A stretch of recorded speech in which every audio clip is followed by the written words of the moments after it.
Bonjour et bienvenue, c'est Lisiane. Je suis ravie de vous retrouver dans cette nouvelle vidéo qui a pour but de vous expliquer, de vous éclairer sur l'origine de votre prise de poids, sur le ventre qui gonfle et de vous expliquer pourquoi c'est si compliqué de résoudre ce genre de problème.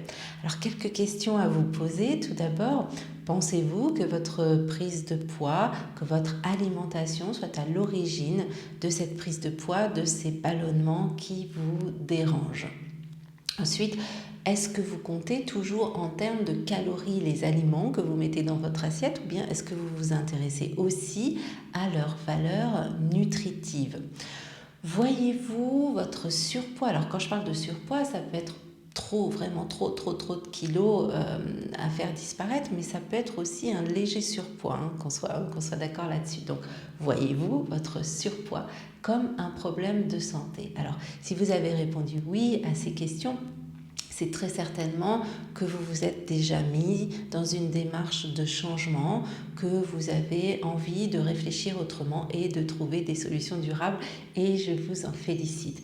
Et dans ce parcours que vous avez certainement déjà entrepris ou que vous allez entreprendre, vous êtes probablement tombé sur le mot dysbiose, et c'est de dysbiose que je voudrais vous parler maintenant et en images. On se retrouve tout de suite. La dysbiose, ça correspond au dérèglement de l'équilibre de vos bactéries et d'autres micro-organismes qui cohabitent à l'intérieur de votre côlon notamment. Alors lorsque ces familles de bactéries sont en équilibre, tout va bien. Mais dès que l'une d'entre elles est trop ou moins présente, eh bien ça devient un vrai bazar. Et là, s'intéresser à son alimentation prend tout son sens. Ces bactéries, ces micro-organismes, c'est votre microbiote, le fameux. À l'intérieur du côlon, les bactéries terminent la digestion de certains nutriments. L'alimentation joue donc un rôle majeur dans l'équilibre des populations bactériennes et de leurs fonctions. Et donc, lorsque l'on vous dit que votre alimentation n'a aucune conséquence sur votre santé, sur vos troubles digestifs, eh bien, ça n'est pas vrai du tout. Et si je le mentionne, c'est parce que ce témoignage revient bien trop souvent à mes oreilles, ce témoignage, ce type de remarque. Alors, un changement alimentaire, ça peut modifier à long terme votre microbiote, ça peut le remodeler. Vous comprenez aisément que si vous mangez tel ou tel aliment, vous favorisez le développement de telle ou telle bactérie, de telle ou telle levure. Par exemple, si vous mangez beaucoup de produits raffinés comme les pâtes, eh bien, vous allez développer un microbiote qui va avoir un certain visage, on va dire, une certaine composition. Et puis, au contraire, si vous mangez beaucoup de viande, vous aurez encore d'autres populations bactériennes qui vont se développer à l'intérieur de votre intestin. Idem si vous mangez beaucoup de fruits et légumes. Si vous changez d'alimentation, eh bien, vous allez nourrir d'autres levures, d'autres bactéries. Et ce qui est génial, c'est que votre microbiote va se transformer, va évoluer.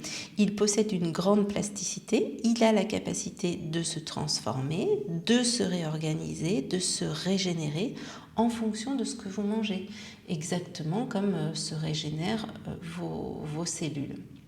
Donc, par exemple, vous voyez, si vous êtes plutôt de type mangeur d'aliments qui se trouvent sur la gauche de l'écran, vous voyez, des produits raffinés comme les pâtes et puis des bonbons, vous allez avoir une flore qui va être là pour digérer surtout les sucres. Et malheureusement, si vous mangez comme ça, vous risquez de prendre du poids, vous risquez d'avoir des ballonnements des gaz, en tout cas, vous risquez un certain nombre de dérèglements à plus ou moins long terme. Par contre, si vous mangez plutôt comme c'est indiqué là dans la colonne de droite, c'est-à-dire des protéines animales, alors j'ai mis de la viande rouge là, mais pas forcément, ça peut être bien sûr du poisson, des viandes blanches, mais si vous mangez plutôt des protéines animales, des bons légumes, des bons fruits, vous allez avoir un autre microbiote. Et celui-là, a priori, très certainement plus sain pour votre santé et plus efficace pour votre métabolisme. Donc, pensez à ça quand vous composez vos repas ou quand vous questionnez votre hygiène de vie dans vos habitudes alimentaires. Alors, les bactéries, elles produisent ce qu'on appelle des métabolites, comme des vitamines, des neurotransmetteurs. Les neurotransmetteurs, je vous rappelle, ce sont des hormones qui servent à la digestion d'autres bactéries qui produisent elles-mêmes d'autres métabolites. Alors une catégorie de bactéries qui disparaît, ça met en danger l'existence de bien d'autres, ainsi que des productions vitaminiques et hormonales qui sont nécessaires à notre équilibre. Alors aujourd'hui, vous le savez, notre alimentation est extrêmement toxique. Nos légumes sont arrosés constamment de pesticides qui sont de véritables perturbateurs de notre chimie corporelle. Et plus le déficit en nutriments est important dans notre nourriture, plus il le sera dans notre corps et moins nous serons opérationnels et performants. Notre écosystème interne, notre corps est un écosystème interne qui est en interaction avec l'écosystème autour de nous. Et nous ne pouvons pas continuer, selon moi, à ignorer ce dialogue. Détruire ce qui nous entoure, c'est détruire ce qui existe en nous et c'est vraiment dramatique pour notre santé. Alors, vous allez me dire, oui, je sais, on sait tout ça, oui, on sait. Mais entre savoir et mettre en application, il y a toujours un petit temps de décalage. Donc, pensez bien à ça. Penser écologie dans notre environnement à l'extérieur de nous, c'est très bien, mais pensez aussi à l'écologie qui existe à l'intérieur de vous, de votre digestif. C'est très important de s'en occuper, d'en prendre soin. Vous avez peut-être remarqué que certains aliments ne passent plus, vous ne les digérez plus. Dans ce cas, vous vous êtes peut-être demandé si vous étiez allergique ou intolérant. Si vous êtes intolérant, cela veut dire que votre corps manque d'une enzyme nécessaire à la digestion de tel ou tel aliment. Par exemple, si vous êtes intolérante au lactose, peut-être manquez-vous de cette enzyme qu'on appelle la lactase. L'intolérance, elle n'invite pas le système immunitaire à réagir, alors que l'allergie, elle, oui. Le système immunitaire détecte un aliment ingéré comme nocif et il va se mettre en branle pour mener le combat contre l'agresseur, contre ce qu'il considère être un intrus. Faut-il faire des analyses? Est-ce qu'elles sont utiles? De mon point de vue, alors je dirais qu'elles peuvent vous donner une idée, un point de départ pour une réflexion, mais elles sont souvent coûteuses et pas totalement fiables. Donc j'ai plutôt envie de vous conseiller de vous faire confiance. Vous êtes parfaitement capable de détecter les aliments qui vous conviennent et ceux qui ne vous conviennent pas. Et pour peu que vous soyez à l'écoute des messages que vous envoie votre corps, ce ne sera pas très difficile de se mettre à fonctionner comme ça. Et ce sera à mon avis tout aussi efficace, si ce n'est bien plus efficace que des résultats d'analyse. Alors, en ce qui concerne les régimes, les diètes alimentaires, gardez à l'esprit que ce qui marche pour vous ne marchera pas forcément pour quelqu'un d'autre, que ce soit votre sœur, votre voisine, votre ami. Nous avons tous notre propre codage génétique et un microbiote bien à nous. Donc, à chacun sa diète, c'est vraiment important de le comprendre et ma pratique me le confirme chaque jour car mes clientes en témoignent. Il faut donc trouver un régime alimentaire qui est approprié pour vous et ça n'est pas facile. Il faut tester et tester encore. Pour vous aider, vous pouvez tout à fait tenir une sorte de journal de bord dans lequel vous allez noter tout ce que vous expérimentez. Il vous aidera à mieux faire le tri. Alors vous écrivez par exemple les aliments que vous consommez, les associations alimentaires, le nombre de repas par jour, à quelle heure vous mangez. Vous pouvez ensuite noter la qualité de votre sommeil en fonction aussi de ce que vous mangez. Les aliments peuvent vraiment avoir une influence là-dessus. Votre activité physique, votre niveau de stress et bien sûr votre poids. Alors sachez que lorsque vous mangez un aliment qui ne vous convient pas, l'inflammation augmente, l'inflammation locale augmente. Vous pouvez prendre plus d'1 kilo dans la nuit rien que parce que vous avez mangé la veille un aliment pro-inflammatoire. Et ça, je peux en témoigner parce que c'est exactement ce qui m'arrive quand je mange quelque chose qui ne me convient pas. Le lendemain matin, sur la balance, c'est plus 1 kilo, voire 1,5 kg. Donc voilà, pensez à ça. Et réfléchissez aussi à ce que vous avez mangé la veille quand vous voyez que vous avez pris quelques grammes, voire 1 kilo dans la nuit.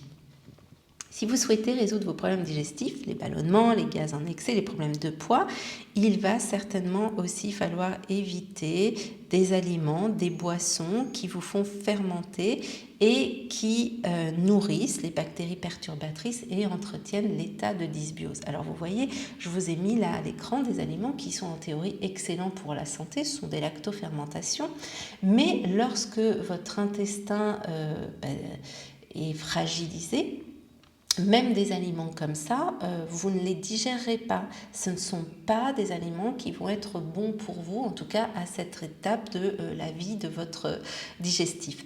Lorsque votre intestin sera suffisamment reposé et réparé, vous pourrez alors réintroduire petit à petit ce type d'aliments, mais à dose minimale. Pensez bien à ça, c'est très important parce que la fragilité reste quand même assez présente.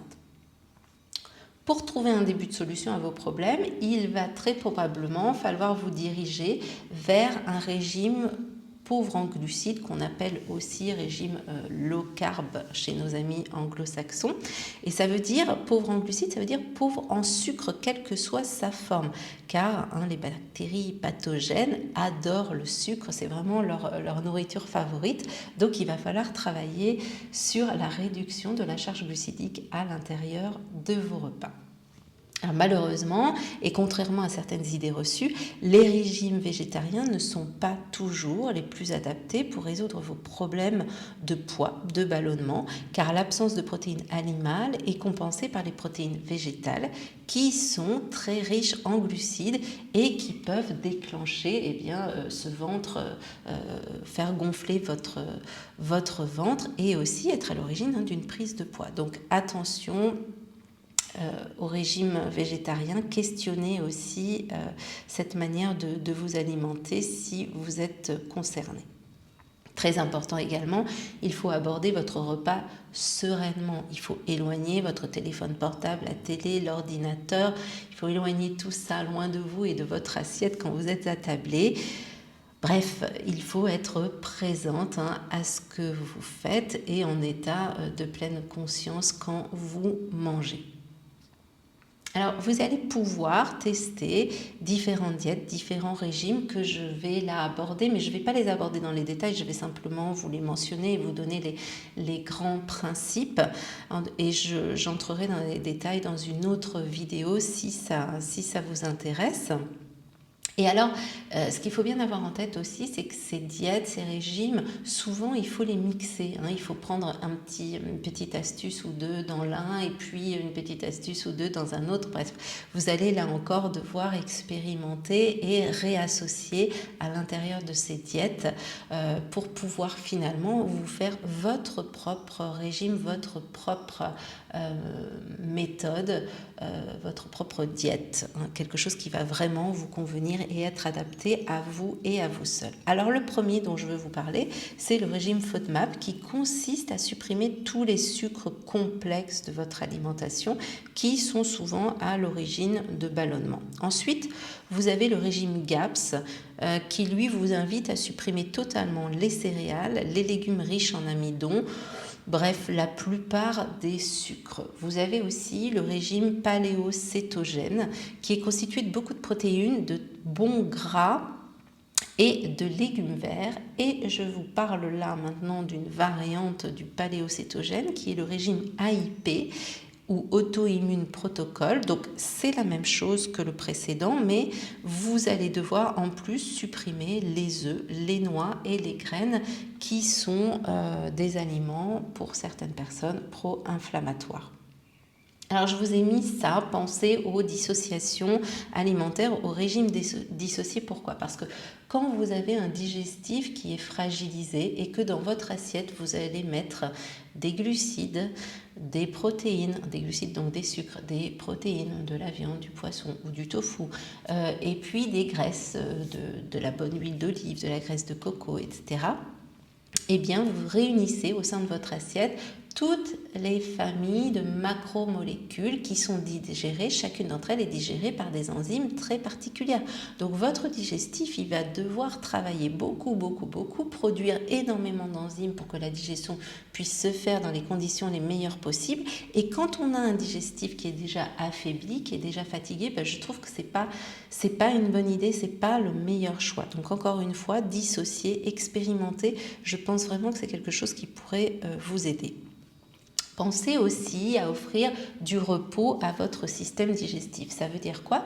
Ça veut dire que vous pouvez pratiquer le jeûne intermittent. Vous sautez un repas, ça peut être celui du matin ou celui du soir.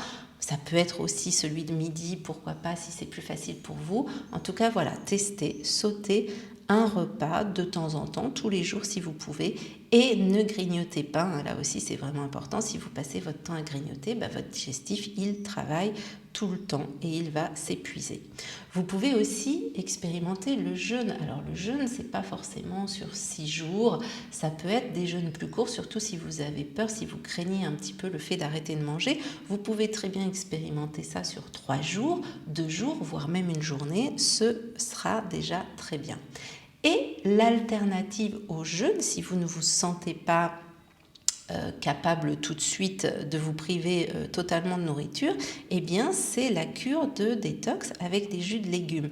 Et alors jus de légumes plus que les jus de fruits, donc vous passez tous vos légumes à l'extracteur de jus, et l'avantage c'est qu'ils sont débarrassés de fibres indigestes qui peuvent laisser dans les intestins des résidus fermentables, et là aussi ces résidus fermentables peuvent créer des gaz, des ballonnements en excès, un déséquilibre de votre microbiote du coup, et donc de la dysbiose.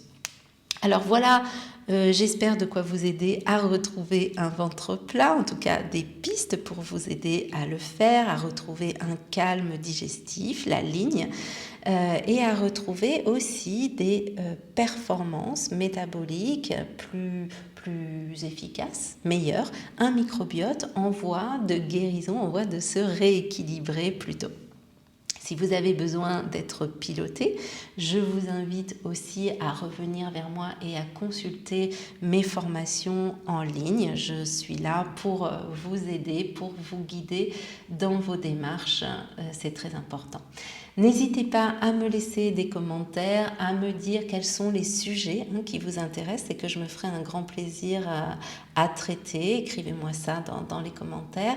Et puis, likez la vidéo si elle vous a plu. Posez-moi des questions aussi, j'y répondrai avec grand plaisir. Et surtout, restez merveilleuse. Je vous embrasse. À très vite. Ciao, ciao.